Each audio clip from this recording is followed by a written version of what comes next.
Oke, Assalamualaikum warahmatullahi wabarakatuh. Perkenalkan, kami dari kelompok 6 dari mata kuliah Kebijakan Industri Metalurgi ingin mempresentasikan mengenai presentasi kami mengenai LPDP RI di bidang metalurgi, investasi atau kebijakan yang gagal tereksekusi. Indonesia harus belajar di Cina. Oke, bisa di next. Oke, untuk anggota kelompok 6 sendiri ada saya, Johan Ariel Zain Ramadan dengan NIM 125210069. Bisa dilanjut dengan anggota yang lainnya. Saya Valen Leandre dengan NIM 125 21030. Saya Gideon Mahmudul Laksono, NIM 125 21045. Saya Marcelin Februari dengan NIM 125 21059. Oke, saya di sini Gabriela Gracia Fernanda dengan NIM 125 22044. Oke, mungkin bisa dilanjut.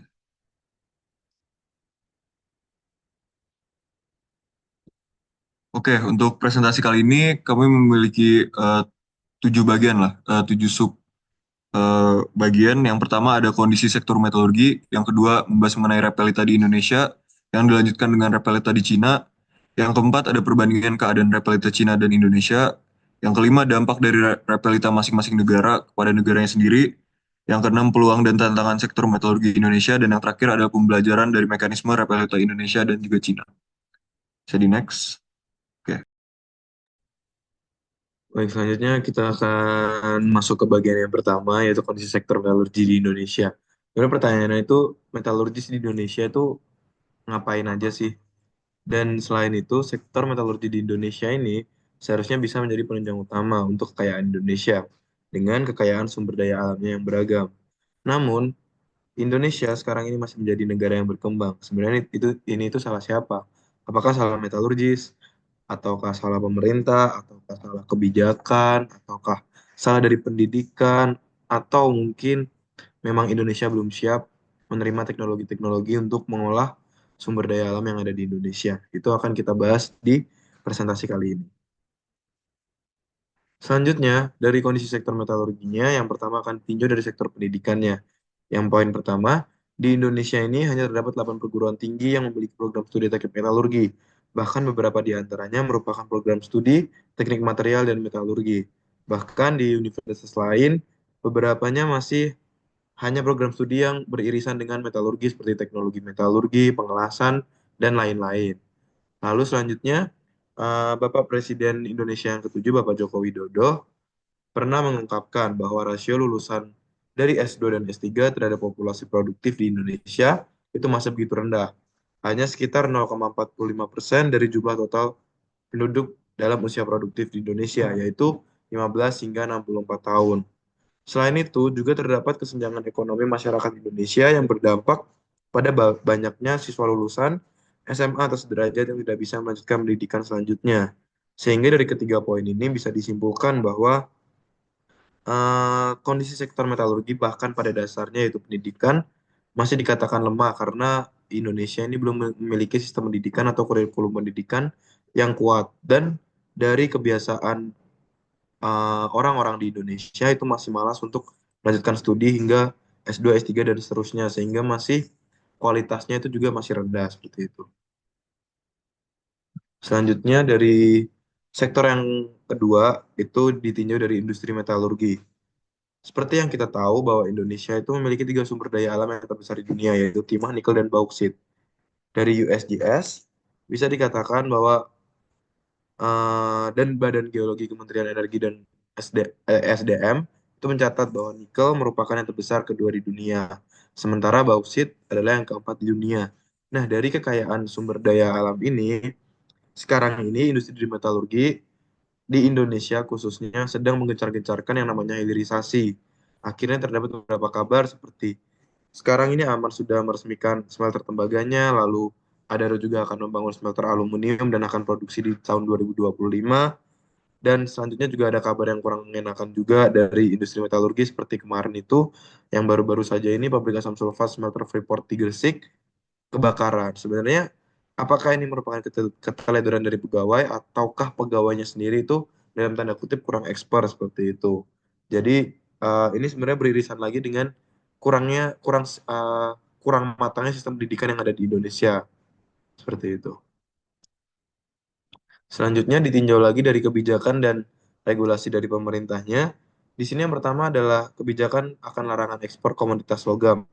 Berdasarkan ketentuan dari peraturan pemerintah perdagangan nomor 18 tahun 2021, di mana untuk komoditas logam seperti bauksit, konsentrat tembaga, konsentrat besi, konsentrat timbal, mangan seng, dan lumpur anoda atau slime itu telah dilarang untuk diekspor. Itu sebenarnya berangkat dari adanya pengetatan atau adanya penegakan untuk hilirisasi di sektor mineral dan batu bara yang telah diatur dari UU Nomor 3 Tahun 2020 tentang perubahan atas UU Nomor 4 Tahun 2009 tentang pertambangan mineral dan batu bara untuk menggencarkan hilirisasi.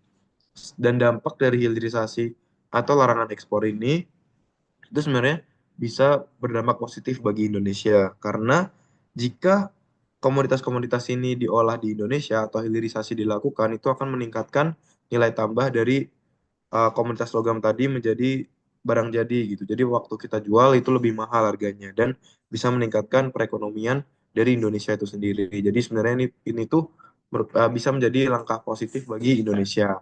Selanjutnya ada juga penerapan dari tax holiday dan pengurangan pajak. Untuk di sektor metalurgi sendiri, contoh penerapannya adalah di kawasan industri seperti Morowali dan Konawe yang fokus pada pengolahan nikel dan baterai listrik, telah banyak menerima tax holiday untuk menarik investasi asing dari Cina dan negara lain.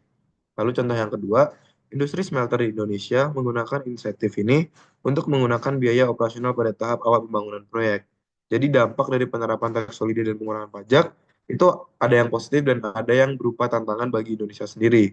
Untuk positifnya sendiri adalah meningkatkan daya tarik Indonesia sebagai tujuan investasi. Jadi mulai banyak investor-investor asing yang masuk ke Indonesia untuk melakukan investasi dan melakukan pembangunan pabrik di Indonesia.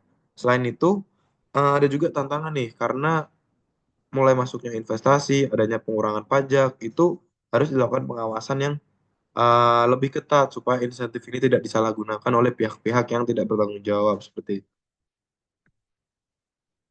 Selanjutnya, dari segi tantangan infrastruktur dan teknologi, dari infrastrukturnya sendiri, pembangunan smelter membutuhkan energi yang besar.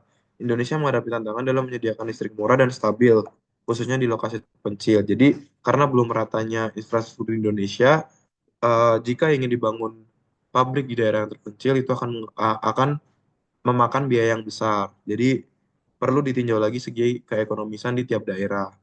Selanjutnya untuk poin yang kedua, teknologi. Sebagian besar smelter di Indonesia masih bergantung pada teknologi impor dari Cina dan negara lain. Sehingga masih didominasi dari Cina dan belum bisa memanfaatkan kualitas SDM dan kualitas teknologi dari Indonesia sendiri. Jadi ini masih jadi hal yang perlu dikembangkan oleh Indonesia. Selain itu juga transfer teknologi lokal ini belum optimal. Lalu dari segi lingkungan, pengolahan logam menghasilkan limbah yang beracun dan pengelolaan limbah menjadi perhatian utama. Hal ini untuk mendukung juga net zero emission ataupun green environment dalam pengolahan komunitas logam dan pengendalian dari limbah yang dihasilkan dari pengelolaan logam di Indonesia. Selanjutnya kita akan membahas terkait Repelita atau rencana pembangunan 5 tahun, di mana kita akan membahas Repelita dari dua negara, yaitu Indonesia dan juga China atau Cina. Nah, di Indonesia sendiri Repelita terdapat 6 Repelita, dimulai dari yang pertama pada tahun 69 sampai 74. Secara umum di tahun ini atau Repelita ini belum membahas terkait kebijakan-kebijakan metalurgi ataupun pertambangan, namun ada satu gebrakan metalurgi yang besar di sini, di mana pada range tahun ini tuh didirikan PT Krakatau Steel sebagai produsen baja pertama di Indonesia gitu. Di kebijakan Repelita yang kedua ini masih berfokus pada agrikultur ataupun pertanian dan juga mulai berfokus ke industri pertambangan, di mana produksi tambang itu memiliki target sekitar 10% per tahun dan keberjalanannya juga positif karena inflasi bisa turun sampai 9,5% dan pertumbuhan ekonominya itu naik 7,5%. Sektor tambang juga meningkat terutama eksplorasi komoditas batubara. Di Repelita 3 pada tahun 79 sampai 84 ini mulai digerakkan industri padat karya untuk ekspor dan juga industrialisasi bahan baku. Sasarannya juga masih hanya seputar agrikultur atau swasembada pangan, di mana secara umum belum membahas terkait kebijakan metalurgi, di mana keberjalanannya cukup positif dari segi ekonomi, namun untuk dari segi metalurginya tuh seperti tidak ada progres karena yang berfokus hanya masih di industri tambang. Di Repelita 4 tahun 84 sampai 89 fokusnya masih tidak jauh berbeda, yaitu swasembada pangan, dan juga mulai membangun industri-industri permesinan. Nah, di sini itu sasarannya sudah mulai mengarah ke bidang metalurgi atau pengolahan mineral, dan keberjalanannya sebenarnya kurang baik karena adanya resesi pada awal tahun 1980-an yang mengakibatkan beberapa target itu tidak tercapai. Namun penguatan sektor pertambangan dan metalurgi itu meningkat karena fokus pada industri pengolahan mineral yang ada. Next. Untuk Repelita 5 tahun 89 sampai 94 di sini mulai diseimbangkan antara industri eh, berat dan juga pertanian dan juga ekspor dari komoditas berbasis hasil tambang. Sasarannya juga lebih berfokus pada ekspor hasil tambang di mana keberjalanannya cukup positif, ekonomi stabil di angka 7% akibat ekspor tambang yang terus meningkat. Untuk Repelita 6 tersendiri di sini tuh merupakan Repelita terakhir namun tidak dicantumkan tahunnya karena memang tidak selesai. Jadi tujuannya itu untuk meningkatkan pertumbuhan ekonomi dan sasarannya ini sebenarnya belum terlalu berfokus pada tidak terlalu berfokus pada metalurgi karena ekspor non migas yang digalakkan, di mana ini keberjalanannya itu cukup kurang baik karena ada krisis moneter tahun 99 sampai 98 sehingga sebagian besar target itu tidak tercapai termasuk sektor pertambangan. Next. Nah, jika dibandingkan dengan Repelita Cina sendiri, untuk Cina di Repelita awal sendiri mereka itu sudah memulai industrialisasi di bidang metalurgi, terutama di baja. Jadi mereka itu membangun kompleks baja besar pertama, yaitu Ansan Iron and Steel Company. Mereka juga meningkatkan produksi batu bara. Nah, di keberjalanannya itu cukup positif karena produksi baja itu meningkat dari sekitar 1,3 hingga 5,3 juta ton. Ekonomi dan infrastruktur juga tumbuh dengan baik. Untuk tahun RPTA kedua sendiri, tahun 58 sampai 62, di sini ada kampanye Great Leap Forward yang merupakan kampanye untuk memproduksi baja 10 juta ton. Caranya bagaimana? Mereka itu menganjurkan atau menghimbau tiap-tiap desa itu untuk punya tungku kecil sebagai pengolahan baja mini gitu di tiap desa sehingga harapannya dengan banyaknya tungku itu produksinya masif. Nah, keberjalannya targetnya cukup tercapai, namun kualitasnya itu rendah, jadi banyak baja yang nggak bisa dipakai sebenarnya. Jadi secara produksi baik, tapi kualitas buruk, sehingga ekonominya pun akan buruk juga karena produksinya banyak pun tidak bisa dipakai gitu. Sehingga keadaan ekonomi saat itu cukup buruk. Next. Tahun Repolita ke selanjutnya tahun 66 sampai 70 di sini tuh berfokus pada pemulihan ekonomi akibat kegagalan kampanye yang sebelumnya. Namun keberjalanannya juga tidak baik karena ada revolusi kebudayaan dan ketidakstabilan politik. Untuk Repolita selanjutnya tahun 71 sampai 75 di sini Cina mulai berfokus pada industri-industri seperti baja, batubara dan semen serta meningkatkan eksplorasi mineral strategis seperti tembaga dan juga timah gitu. Nah, keberjalanannya ini cukup baik karena kapasitas produksi baja yang kualitasnya baik itu sudah cukup signifikan. Beberapa proyek besar selesai, tapi efisiensinya juga masih belum baik. Next. Untuk Repelita tahun 76 sampai 80, di sini mulai modernisasi teknologi, termasuk industri metalurgi, dan juga peningkatan kapasitas mineral produksi yang non-ferrous metal gitu. Keberjalanannya cukup baik karena produksi logam beratnya meningkat, tapi beberapa target ada yang tidak tercapai karena ketidakstabilan politik akibat kematian Mao Zedong, yaitu pemimpin Cina saat itu. Repelita selanjutnya tahun 81 sampai 85 di sini berfokus pada reformasi ekonomi dan juga pendukungan investasi asing. Keberjalanannya juga cukup baik karena banyaknya investasi asing sehingga ekonomi tumbuh sekitar 10,9% dan banyak investasi di bidang metalurgi tambang. Next. Tahun 86 sampai 90, Cina mulai berfokus untuk produksi energi dan bahan baku termasuk logam dasar dan pemerataan pembangunan. Keberjalanannya cukup baik karena produksi batu bara itu meningkat 23%, namun ada inflasi yang mencapai puncak tahun 1988 tapi berhasil dikendalikan. Tahun 91 sampai 95, sasaran itu masih tetap diproduksi baja dan beberapa logam non ferrous dan ekspor hasil tambang serta metalurgi.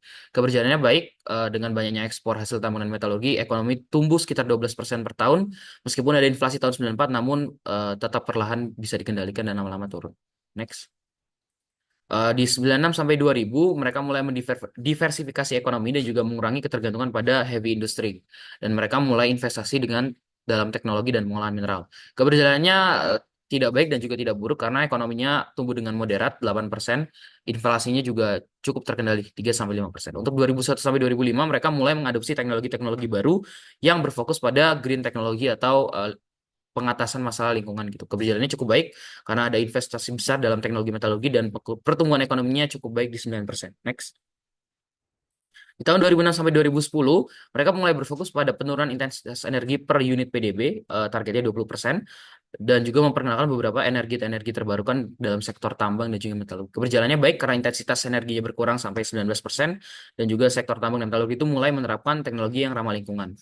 Tahun 2010 sampai 2015, mereka itu udah merasa bahwa kapasitas baja mereka itu kelebihan, sehingga mereka memutuskan untuk mengatasi kelebihan kapasitas sektor baja dan juga meningkatkan efisiensi energi dari setiap teknologinya gitu. Namun keberjalanannya cukup baik juga karena produksi bajanya menjadi lebih efisien meskipun masih terlalu banyak dan ekonominya juga tumbuh di 7,8%. Next. Tahun 2016-2020 mereka melanjutkan untuk menurunkan kapasitas produksi baja yang terlalu besar sebelumnya meskipun sudah diturunkan, namun targetnya masih belum tercapai sehingga dilanjutkan di tahun 2016 sampai 2020. Mereka juga meningkatkan efisiensi di sektor tambang dan juga metalurgi. Pertumbuhan ekonomi cenderung moderat di 6,5% dan investasi dalam green technology itu cukup signifikan.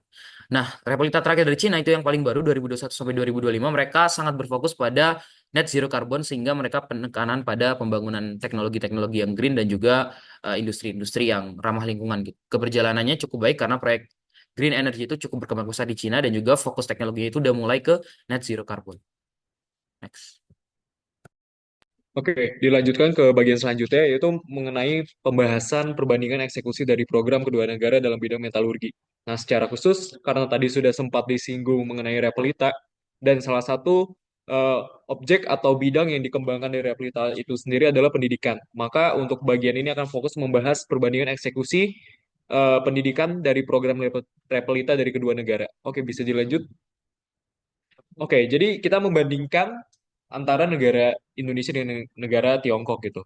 Kenapa demikian? Karena memang kita pernah dan kita ketahui juga bahwa memang negara Tiongkok dikenal sebagai negara yang penyumbang pelajar terbesar gitu ya untuk pergi ke luar negeri saat ini di dunia. Dan memang apa? Hasilnya ada dan nyata.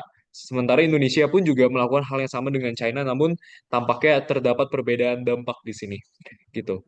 Jadi kita membahas mengenai latar belakang mengapa China atau Tiongkok ini bisa menjadi negara penyumbang pelajar pergi ke luar negeri terbesar di dunia gitu. Nah, pertama itu dimulai di tahun 1870-an, dimulai pada saat Perang Chengtu di antara China dengan Inggris. Nah, di situ China merasa bahwa perang ini tidak seimbang karena memang China mengalami keterbelakangan teknologi, perang, terus kemudian keterbelakangan strategi dan segala macamnya. Oleh karena itu, eh, pemerintah China pada saat itu merasa bahwa oke, China harus belajar ke luar negeri untuk meningkatkan kemampuan atau kapasitas dari peningkatan strategi atau teknologi untuk perang pada saat itu. Nah, oleh karena itu pada tahun 1872 dikirimlah angkatan pertama pelajar China yang dikirim ke luar negeri, yaitu para anak-anak yang berusia 12 tahun itu pergi merantau atau dikirim untuk belajar ke universitas ternama seperti Yale, Harvard, dan MIT. Nah, kemudian kurang lebih selama 30 tahun berjalan, kemudian program ini sempat dihentikan gitu karena dirasa program ini justru melunturkan kebudayaan Cina bagi para pelajar yang pergi atau studi ke luar negeri. Secara khusus para wanitanya gitu. Jadi para wanita yang dikirim ke luar negeri untuk belajar itu harus tetap menggunakan kebudayaan China. Paling mudahnya adalah kita menemukan dari kepang rambut para perempuan China seperti itu. Nah, tetapi setelah belajar di luar negeri, katakanlah di Amerika Serikat selama 8 sampai 9 tahun, ternyata menemukan bahwa para pelajar-pelajar China ini sudah meninggalkan kebudayaan tersebut. Oleh karena itu, pemerintah Qing secara tiba-tiba menghentikan program ini. Gitu. Selanjutnya,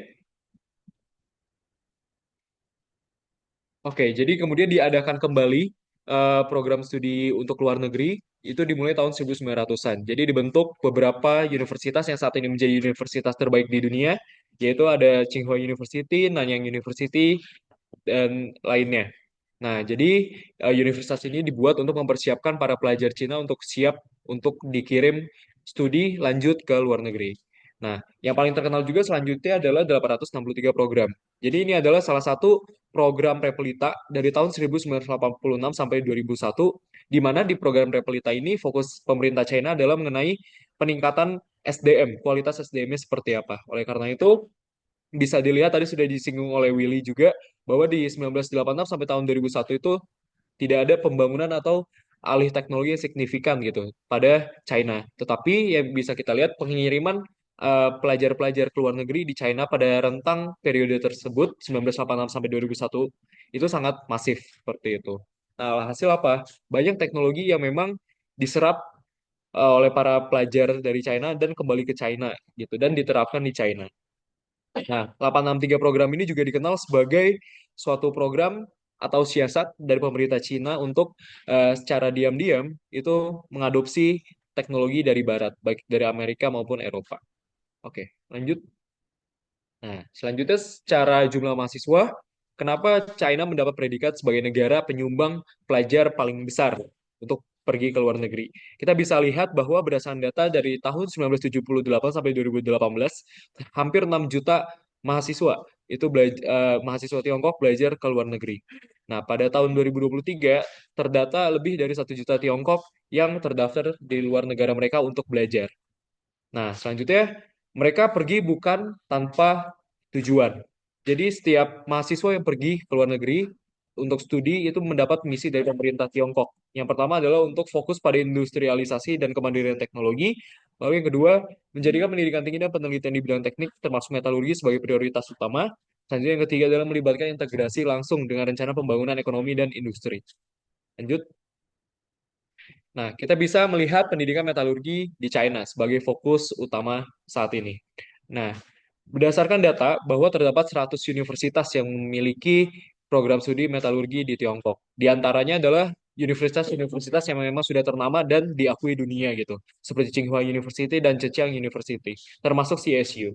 Nah, selanjutnya dari universitas-universitas tersebut, ternyata mereka semua, hampir semuanya, itu aktif untuk menjalin kolaborasi global, baik antar institusi dengan negara lain ataupun dengan industri. Sebagai contoh adalah kampus USTB, di mana USTB ini mereka mengklaim bahwa pengajarnya 90% itu memiliki pengalaman belajar atau pelatihan di luar negeri. Seperti itu. Bisa dilanjut? Nah, hasilnya apa dari mekanisme pendidikan yang demikian di bidang metalurgi? Nah, China yang pertama jelas mereka sudah menguasai produksi baja dan logam lainnya secara global. Lalu adalah adaptasi teknologi yang memang pada saat itu hanya dikuasai oleh Barat, seperti membran wall. Nah, saat ini China sudah bisa memproduksi sendiri membran wall untuk kebutuhan PLTN maupun gasifikasi batu bara. Lalu ada furnace, mineral processing, nanomaterial, dan manufaktur mereka sangat maju seperti itu. Nah, selanjutnya dari China sendiri mengklaim bahwa setiap tahunnya mampu menghasilkan 3,57 juta lulusan di bidang sains dan teknologi. Dan mereka merasa lulusan-lulusan tersebut masih haus akan ilmu, sehingga banyak di antara mereka itu pergi untuk melanjutkan studinya ke luar negeri karena merasa tidak puas dengan pendidikan yang ada di China. Nah, lalu dari pemerintah itu sendiri pun sudah mempersiapkan wadah bagi para mahasiswa yang ingin pergi ke luar negeri melalui beasiswa-beasiswa seperti China Scholarship Council, lalu ada Thousand Talents Plan, itu merupakan wadah bagi mereka untuk mendapatkan pendanaan pergi ke luar negeri. Tetapi dari kedua program ini mewajibkan para mahasiswa untuk kembali setelah menyelesaikan studinya. Lanjut.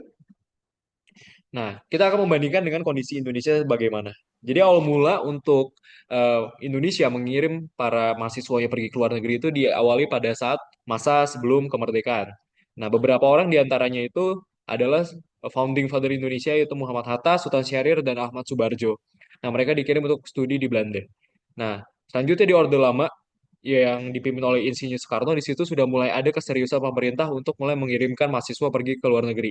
Nah, tapi karena kedekatan Orde Lama dengan Uni Soviet, maka memang mayoritas mahasiswa itu dikirimkan ke Blok Timur, seperti Rusia, Ceko, dan negara lainnya. Adapun opsi beasiswa lainnya seperti beasiswa Ford Foundation yang mengirimkan mahasiswa itu pergi ke Amerika Serikat untuk studi. Nah, kemudian dari beasiswa ini juga menghasilkan beberapa tokoh-tokoh ternama di Indonesia seperti Emil Salim, Ali Wardana, JB Sumarlin, dan Doro Jatun Kuncoro Jati. Lanjut. Nah, di Orde Baru, seperti yang kita tahu bahwa peran dari Pak Habibie itu sangat sentral dalam pendidikan dan kemajuan industri di Indonesia. Keberadaannya pada saat itu sebelum menjabat sebagai presiden, Pak Habibie itu pernah menjabat sebagai Menteri Negara Riset dan Teknologi.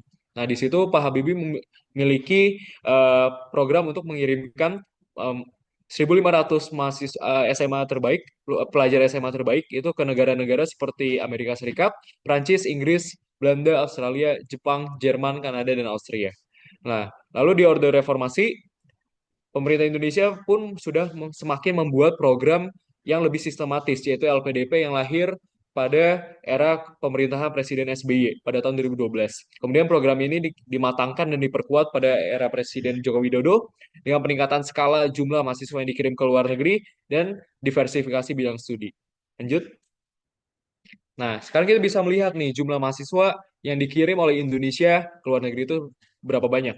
Nah, ternyata menurut data Indonesia menempati urutan kedua sebagai negara eh, ASEAN yang mengirimkan pelajarnya untuk pergi ke luar negeri. Nah, jadi sebanyak 59.224 orang dengan jumlah mayoritas 11.000 orang berada di Australia dan hampir 10.000 orang berada di Malaysia. Nah, jumlah ini masih kalah jauh dibandingkan negara tetangga kita Vietnam yang sudah hampir 140.000 jumlah mahasiswa yang sudah dikirimkan ke luar negeri untuk melakukan studi. Nah, salah satu wadah untuk mahasiswa Indonesia pergi ke luar negeri adalah melalui LPDP RI. Dan LPDP itu pun memiliki misi diantaranya adalah memimpin untuk mempersiapkan masa depan Indonesia melalui pembiayaan pendidikan, lalu ada menjamin keberlangsungan pendanaan pendidikan bagi generasi berikutnya, lalu ada mendorong riset strategis atau inovatif yang implementatif dan menciptakan nilai tambah melalui pendanaan riset. Lanjut. Nah, sekarang kita akan mencoba membandingkan pendidikan metalurgi yang ada di Indonesia dengan yang ada di China. Tadi kita sudah tahu bahwa pendidikan metalurgi di China itu terdapat di 100 universitas. Sementara di Indonesia hanya terdapat 8 universitas yang memiliki jurusan teknik metalurgi. Dan dari 8 universitas atau institut tersebut, setiap tahunnya hanya meluluskan kurang lebih 400 mahasiswa lulusan metalurgi. Sementara menurut mengutip dari majalah Tempo, menyebutkan bahwa Kemenko Marves sebut Indonesia butuh 1.000 lulusan metalurgi yang siap kerja untuk dukung hilirisasi. Nah, tetapi pada saat ini realitanya memang penyerapan dari industri-industri gitu terhadap bidang metalurgi itu sangat rendah gitu. Bahkan banyak lulusan metalurgi yang alih bidang gitu. Jadi mungkin bekerja ke perbankan ataupun sebagai pengusaha. Nah, selanjutnya pun sebenarnya ada wadah LPDPRI untuk bidang metalurgi itu sendiri. Dan saat ini terkenalnya bekerja sama dengan 3 universitas utama, yaitu ada CSU, lalu ada Northeastern University, dan USTB itu sendiri. Lanjut. Nah, hasilnya apa? Kalau China tadi sudah berdampak dengan mengirimkan para pelajar ke luar negeri seperti alih teknologi yang sudah baik dan segala macamnya, di Indonesia sendiri justru menjadi kontradiktif. Bahkan dari Menteri Pendidikan Tinggi Sains dan Teknologi, Bapak Satrio Brojonegoro mengatakan bahwa lulusan LPDP lebih baik jangan pulang ke Indonesia karena tidak bisa diserap. Lebih baik tetap berkarir di luar negeri saja, menjadi diaspora seperti itu. Nah, alhasil apa? Di Indonesia pun tidak merasakan dampak yang signifikan secara khusus di bidang metalurgi apabila ada insinyur atau para pelajar mahasiswanya yang pergi ke luar negeri. Jadi tidak bisa merasakan manfaat itu. Nah, hasilnya kita bisa simpulkan bahwa program pendidikan di Indonesia secara khusus di bidang metalurgi memang menghasilkan individu yang kompeten. Tetapi dampaknya belum signifikan karena memang wadah penyerapannya pun tidak berjalan optimal. Lalu yang kedua adalah belum mampu menciptakan ekosistem yang mendorong inovasi teknologi metalurgi di dalam negeri. Lalu yang ketiga adalah kurang hubungan antara lulusan LPDP dengan kebutuhan industri. Lalu yang keempat adalah banyak lulusan yang beralih ke bidang lain karena minimnya kebijakan alokasi tenaga kerja di sektor tertentu. Bisa dilanjut? Oke, selanjutnya kami akan membahas mengenai dampak mekanisme repelita masing-masing negara. Jadi next. Oke, yang pertama untuk Cina. Jika disimpulkan ya dalam satu kalimat, apa sih dampak hasil dari repelita Cina itu? Ya jelas merupakan dominasi terhadap produksi berbagai logam. Contohnya itu sudah dicantumkan juga di slide-slide ini. Ada beberapa artikel lah yang menstate kalau Cina merupakan salah satu produser terbesar untuk berbagai logam. Contohnya seperti steel, di mana secara global Cina merupakan produser terbesar yang secara approximate-nya itu 50% lah dari produksi crude steel di dunia. Jika dilihat di tabel yang sebelah kanan juga bisa dilihat bahwa Cina memproduksi sekitar 1.019 juta ton dan jika dibandingkan juga dengan negara-negara lainnya ya lumayan jauh lah. Selain itu logam seperti rare earth metals pada 2023 Cina sekitar 210.000 metric ton lah yang ditambang. Cina juga kontrol sebesar 90% dari global rare earth refining capacity sehingga ya sebagian besar rare earth yang ada di dunia ini ya sebagian besar akan melewati proses dari Cina. Jadi next.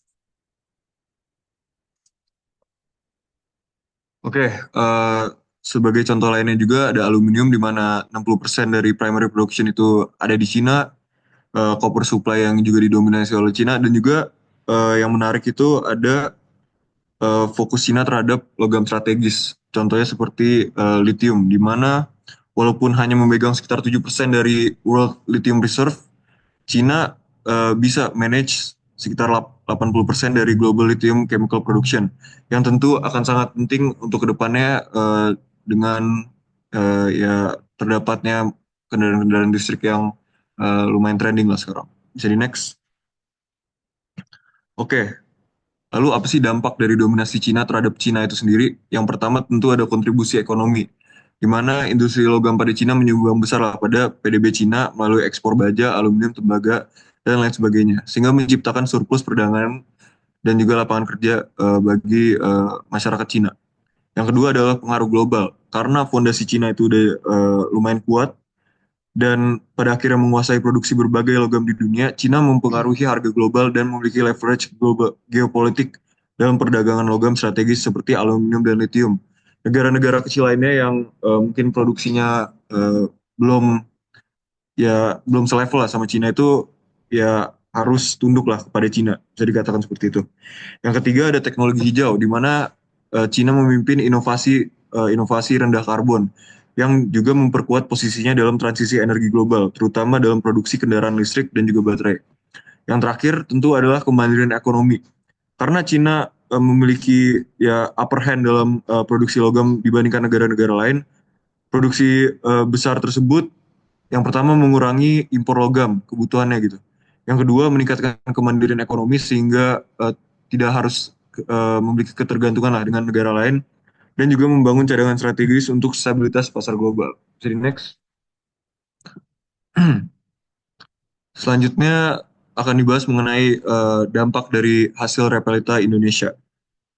Ya sebenarnya karena Repelita Indonesia ini fokusnya itu di bawah tahun 2000, bisa dibilang bahwa ya Repelita Indonesia ini sebagai titik awal dari pembangunan.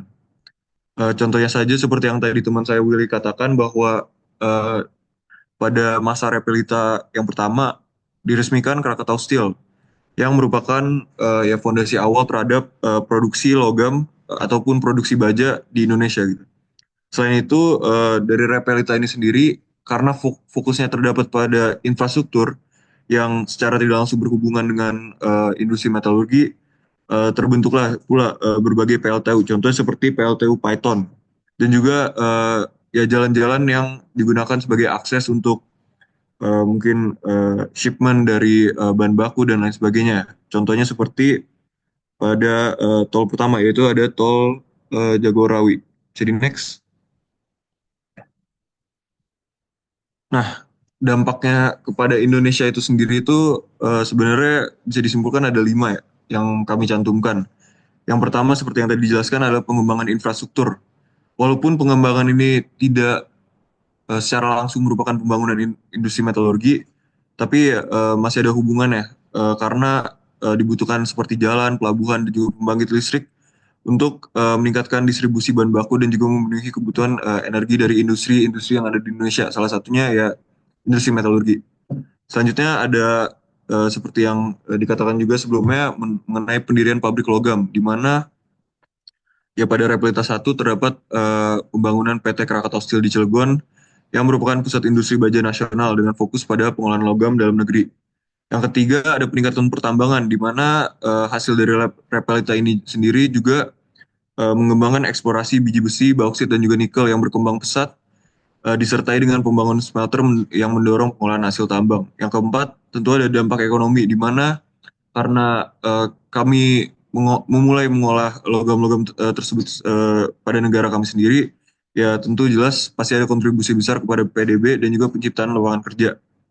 Yang selanjutnya itu ekspor produk logam menjadi sumber devisa utama. Yang terakhir adalah terpantiknya pembangunan industri pendukung seperti pertumbuhan industri eh, yang berhubungan langsung dengan industri-industri pabrik logam seperti pengecoran, manufaktur mesin, dan juga alat berat. Ya, mungkin itu aja dampak dari Repelita masing-masing negara. Bisa dilanjutkan ke bagian selanjutnya. Oke, sekarang di sini kita akan membahas dari setelah dibahaskan terkait LPDP dan Replita yang ada di Indonesia dan juga China. Kita akan bahas gimana sih sebenarnya peluang dan tantangan sektor metalurgi di Indonesia sendiri. Nah, di sini dari kami membahasnya yang pertama yaitu ada hilirisasi. Di Indonesia itu tercatat saat ini memiliki sumber daya logam yang cukup tinggi dan per tahun 2023 tercatat hilirisasi di Indonesia itu telah berjalan dan sudah berfokus pada 5 komoditas logam yaitu nikel, aluminium, tembaga, emas, dan besi baja.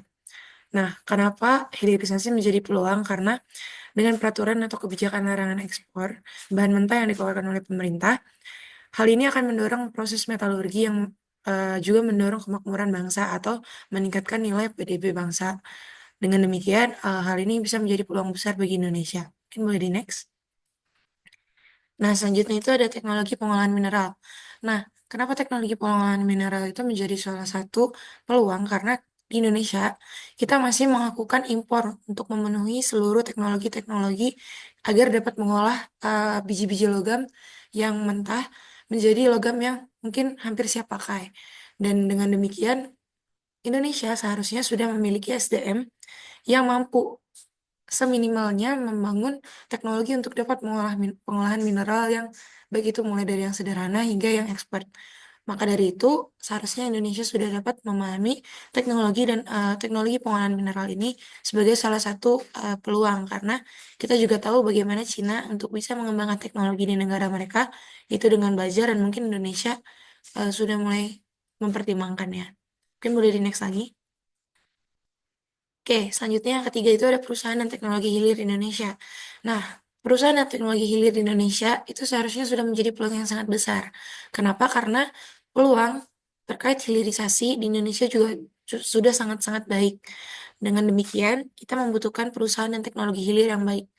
Untuk apa? Untuk bisa menyerap seluruh logam-logam hasil produksi dari pertambangan itu dengan baik dan tidak menjualnya kepada perusahaan asing, namun kita juga tetap mengimpornya kembali. Dengan demikian, terdapat beberapa perusahaan yang sudah saya dapatkan atau saya cari dari internet, itu ada mungkin di sebelah kanan itu ada beberapa subsektor logam, namun itu menurut kami itu masih kurang, sehingga dengan demikian Indonesia seharusnya bisa meraup hal ini menjadi peluang yang besar dan bisa mengembangkannya di Indonesia sendiri dengan SDM-SDM yang baik. Mungkin boleh di next. Oke, selanjutnya kita akan membahas tantangan. Nah, SDM di Indonesia menjadi salah satu tantangan. Kenapa? Karena seperti yang saya bahas sebelumnya, teknologi itu dikembangkan oleh SDM. Namun saat ini di Indonesia itu walaupun sudah memiliki setidaknya 8 universitas, masih tetap kurang lulusan. Karena apa? Karena setiap universitas itu setidaknya seluruhnya hanya menghasilkan 350 sampai 400 mahasiswa lulusan teknik metalurgi seperti yang teman saya Brian sebutkan. Dan dengan demikian, kita masih butuh banyak sekali alumni-alumni atau SDM-SDM unggulan yang akan mengoperasikan dan juga membuat teknologi-teknologi tersebut. Nah, selain itu, jalinan kerjasama seperti pendirian laboratorium, pendirian smelter, atau pabrik-pabrik di Indonesia, itu juga saat ini masih dipegang oleh tenaga kerja dari asal negaranya yang juga bekerja sama dengan kita. Sehingga dengan demikian, kita wajib untuk memikirkan kembali bagaimana kita harus uh, kita harus memperbaiki SDM di Indonesia ini. Mungkin boleh di next. Nah, selanjutnya itu di tantangan infrastruktur, mungkin di bagian awal sudah dibahas bagaimana infrastruktur di Indonesia itu menjadi kendala. Nah, tantangannya sendiri selain dari sektor mungkin kelistrikannya atau energinya, Indonesia itu terkenal sebagai negara kepulauan sehingga hampir sebagian Indonesia itu terpisahkan oleh lautan. Nah, dengan kondisi tersebut, Indonesia itu memiliki salah satu tantangan berupa transportasi atau jalur transportasinya yang sulit, sehingga tidak semua lokasi dapat dibangun pabrik. Dan akhirnya saat ini di Indonesia eh, mayoritas pembangunan smelter atau pabrik itu terletak di Pulau Jawa. Dan selain itu, infrastruktur pembangunan terkait bahan baku dalam pembangunan industrinya juga dan teknologinya juga menjadi tantangan karena di sini kita masih belum bisa mengadakan bahan baku untuk pembangunan industri itu dan malah melakukan impor. Dan sehingga seperti yang saya dapatkan itu per April 2022 dari 57 proyek hilirisasi hanya ada 12 proyek yang mandek. Mungkin boleh di next. Nah, selanjutnya itu adalah di ranah investasi. Nah, di ranah investasi itu selama ini anggaran pemerintah yang dikeluarkan oleh pemerintah Republik Indonesia itu berfokus pada pendidikan dan juga hal-hal lainnya di luar riset dan teknologi. Sehingga dengan demikian untuk pengembangan-pengembangan pabrik ataupun hal sejenisnya kita masih kurang dan juga masih perlu banyak investasi, terutama investasi swasta. Mungkin boleh di next lagi. Nah, selanjutnya di sini kami akan membahas terkait pembahasan-pembahasan sebelumnya dan gimana sih sebenarnya Indonesia kemudian bisa mengambil langkah yang tepat agar bisa mengembangkan sektor metalurgi di Indonesia sendiri. Nah, yang pertama dari kami itu mengajukan untuk bisa melakukan penetapan repelita di sektor metalurgi agar dapat mendorong hilirisasi karena seperti yang dibahas oleh Bang Willy sebelumnya, itu repelita di Indonesia masih eh, belum sejalan dengan hilirisasi yang digencar-gencarkan. Karena di sektor metalurgi tidak ada repelita yang jelas dan juga tidak ada ketentuan yang jelas seperti apa sektor metalurgi itu harus berkembang. Kemudian, yang kedua, kami mengajukan untuk melanjutkan program LPDP dengan ketentuan yang lebih diperketat. Seperti menetapkan mahasiswa LPDP wajib kembali ke Indonesia dan mengembangkan sektor metalurgi di Indonesia. Nah, hal ini juga menjadi concern untuk pemerintah Indonesia, bagaimana pemerintah Indonesia bisa meraup dan juga eh, mengelola atau memanfaatkan beberapa alumni-alumni unggulan dari hasil LPDP untuk bisa benar-benar mengembangkan sektor metalurgi di Indonesia dan jangan sampai malah berpindah ke ranah industri yang lain. Kemudian memperkuat kebijakan terkait relasi lulusan unggulan LPDP dengan industri di Indonesia. Hal ini selaras dengan sebelumnya, di mana relasi harus terus dikembangkan dan juga dijalin dengan baik agar apa? Agar lulusan unggulan LPDP tidak serta-merta mengambil programnya, namun juga mereka kembali dan juga benar-benar merasakan bahwa mereka dibutuhkan di Indonesia. Selanjutnya, mengembangkan kualitas pendidikan dan ekosistem pendidikan di metalurgi di Indonesia. Seperti yang kita ketahui bahwa tenaga pendidik di Indonesia mungkin masih banyak yang belum bisa semaju dengan yang kita tahu di China. Di China seluruh tenaga pendidikannya seperti yang Brian tadi katakan, hampir seluruhnya tenaga ahli mereka atau tenaga pendidik mereka itu sudah pernah merasakan bagaimana belajar di luar negeri dan mempelajari teknologi-teknologi yang mutakhir. Sehingga mungkin di Indonesia masih kekurangan tenaga-tenaga pendidik seperti itu. Yang terakhir itu ada memperketat seleksi SDM yang akan dimanfaatkan dalam industri metalurgi.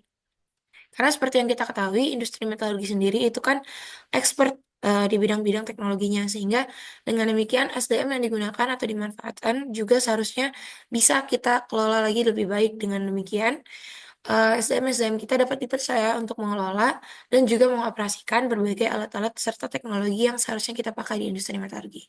Oke, mungkin di next lagi. Nah, berikut ini hanya daftar pustaka yang kami gunakan dan mungkin bisa dibaca di PPT kami. Baik, sekian dari kami. Terima kasih. Mungkin jika memang ada pertanyaan, nanti kita akan bahas di bagian selanjutnya. Terima kasih. Saya kembalikan ke moderator. Oke, sekali lagi terima kasih udah memperhatikan presentasi kami. Untuk Q&A-nya akan ada di bagian video selanjutnya. Oke, terima kasih. Kami buka sesi Q&A. Ini ada dua teman kami yang mendengarkan juga dan udah join. Oke, mungkin untuk pertanyaan pertama silakan Haikal gitu, langsung tanya aja. Oke, sebelumnya mau apresiasi dulu kali ya. Ini, wah, saya jadi mendapatkan insightful yang sangat baik mengenai Cina dan juga Indonesia di dunia metalurgi ini. Jadi, mungkin singkat aja, aku penasaran aja sih, sebenarnya sejauh ini, sebenarnya apa sih solusi yang mungkin udah ditawarkan untuk mengatasi keterbatasan SDM di sektor metalurgi di Indonesia? Aku mau tahu itu sih.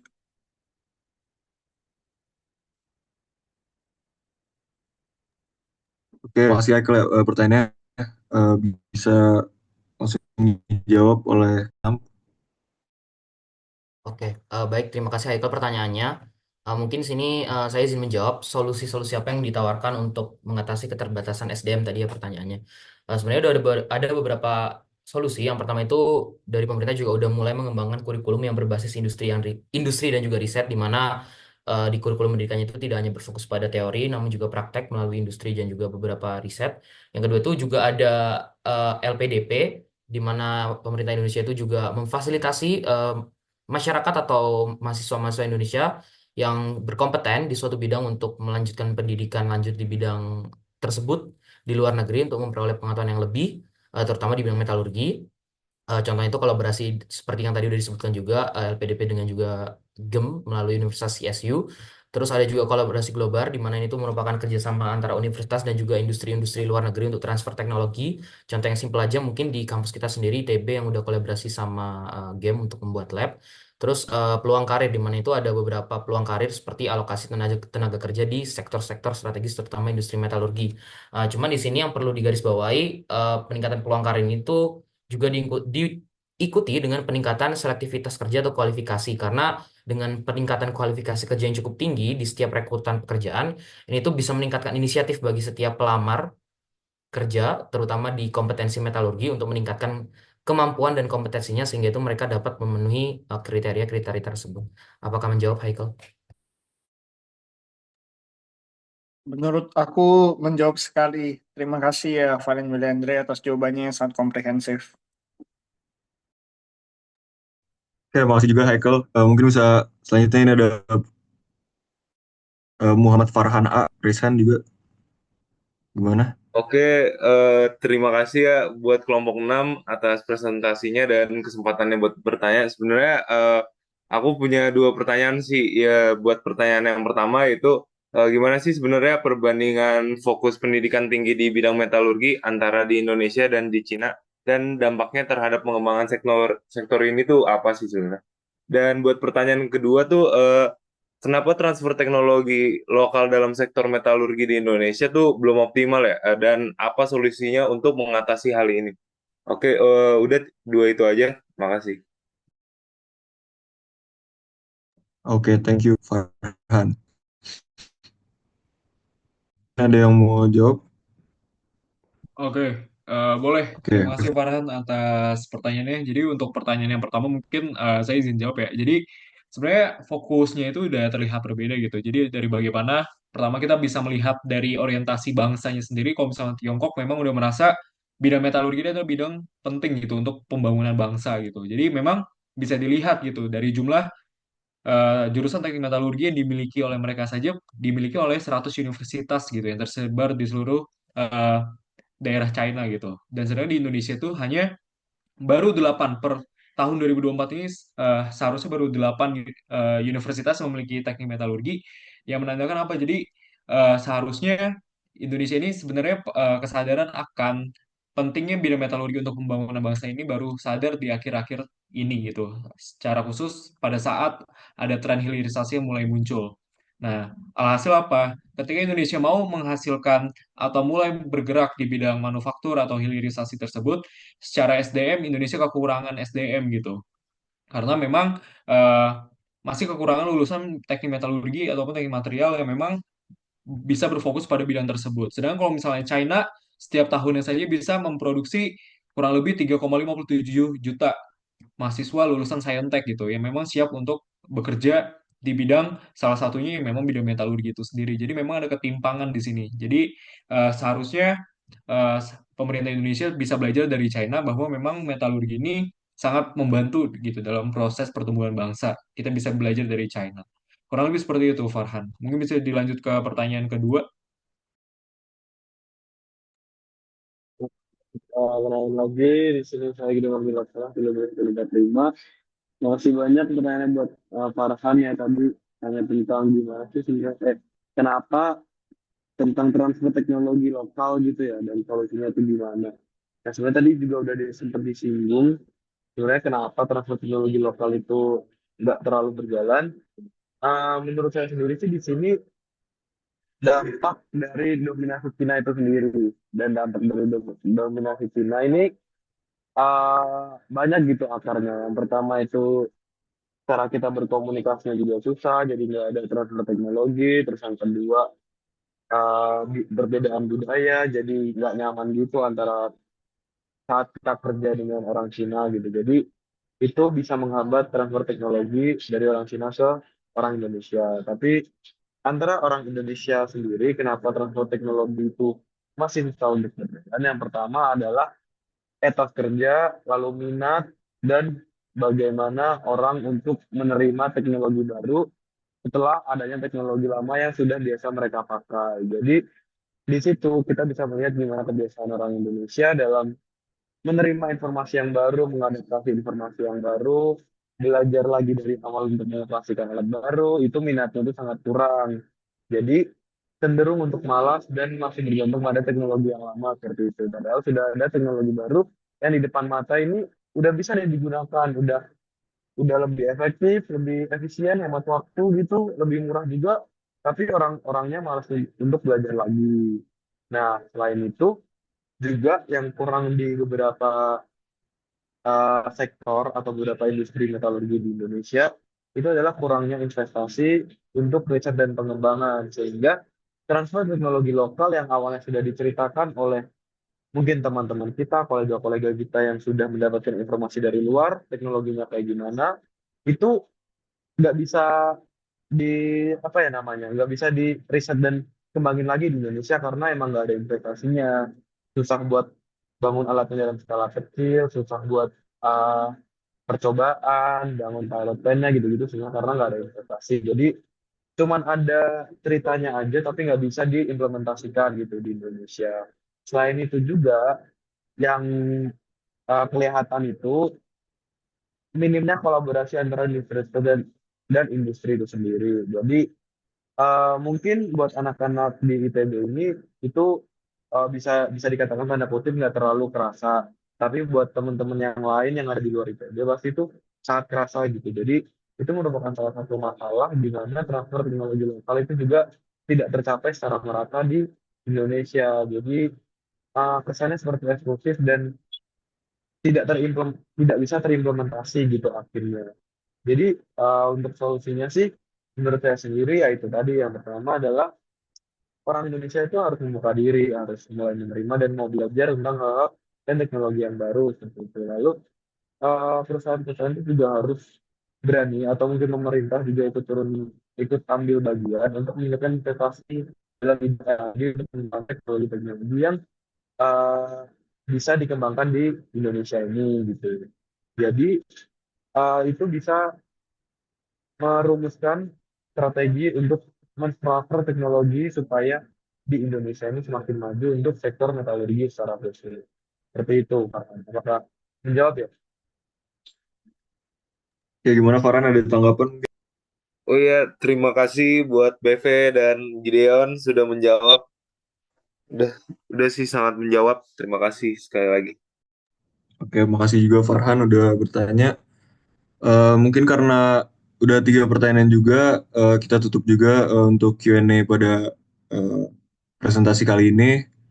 Sekali lagi terima kasih untuk dosen-dosen pengampu, Pak Korda, Pak Zaki, dan juga Pak Edi. Dan juga terima kasih untuk penonton yang sudah nonton video ini. Izin kami menutup. Assalamualaikum warahmatullahi wabarakatuh.